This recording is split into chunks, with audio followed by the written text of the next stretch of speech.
Un brave pompier, Hong, meurt en sauvant la vie d'une petite fille. Il est alors emmené dans l'autre monde par ses gardiens. Cependant, malgré son acte héroïque, selon le folklore coréen, il devra maintenant affronter les 7 juges de l'au-delà, la tromperie, la paresse, l'injustice, la trahison, la violence, le meurtre et l'impiété, pour garantir sa place au paradis. La défaite n'est pas permise car elle est aussi synonyme de torture éternelle. Film et série recap. Dans une ville de Corée, un grand bâtiment est en feu. Un courageux pompier, Hong, affronte seul les flammes pour sauver une petite fille.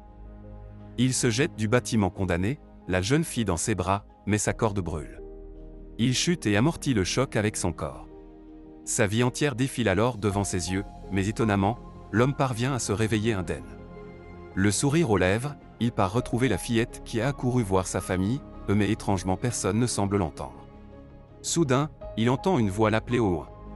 Il voit 2 personnes en costume noir lui sourire au milieu du chaos ambiant. Hong leur dit de s'éloigner de la zone de l'accident à cause des débris qui tombent, mais il remarque bientôt ses collègues pompiers s'attrouper et s'agiter autour du corps d'un homme. C'est lui. Il n'a pas survécu à la chute et est mort. La femme se présente comme Chud et lui annonce qu'il est un paragone, une personne morte dignement. La première depuis 422 ans. Ils sont là pour l'aider à traverser les 7 épreuves du jugement. L'autre gardien prénommé Mac leur dit que leur chef les attend devant le portail des épreuves et qu'il est temps d'y aller. Hong, encore sous le choc, a du mal à assimiler toutes ces informations. Il crie qu'il ne peut pas mourir maintenant. Il insiste qu'il doit rester pour sa mère, mais il se met soudainement à léviter dans les airs et un portail s'ouvre derrière lui. Il continue de crier qu'il doit voir sa mère, mais en vain et est aspiré par le portail, devant les gardiens touchés de voir un jeune si attentionné envers ses parents. Ils arrivent dans une autre dimension, où des milliers de personnes se dirigent vers les portes du jugement. On rencontre alors le chef des gardiens, Rim. Il est très réputé car il a aidé 47 âmes à passer les portes du jugement. Rim en rencontrant Hong le félicite d'être un paragone, mais celui-ci refuse, lui répondant qu'il n'est pas un modèle. Ils traversent alors la première porte, et sont alors téléportés dans un endroit infernal entouré de lave.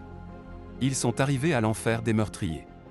Mac est choqué de se retrouver là, et questionne immédiatement Hong pour savoir s'il a déjà causé la mort de quelqu'un, mais l'homme n'y avoir jamais fait quelque chose d'aussi terrible. Rim explique que causer la mort de quelqu'un, même indirectement par l'inaction, est également considéré comme un meurtre. Il suppose que c'est la raison de leur présence. Ils sont placés devant le tribunal du juge, Byun-se-hong. Hong est placé au centre d'une cour où le sol s'ouvre, révélant un énorme fossé rempli de lave. Dedans les personnes condamnées par le juge brûlent continuellement condamnées à l'éternité à l'intérieur d'un océan de lave.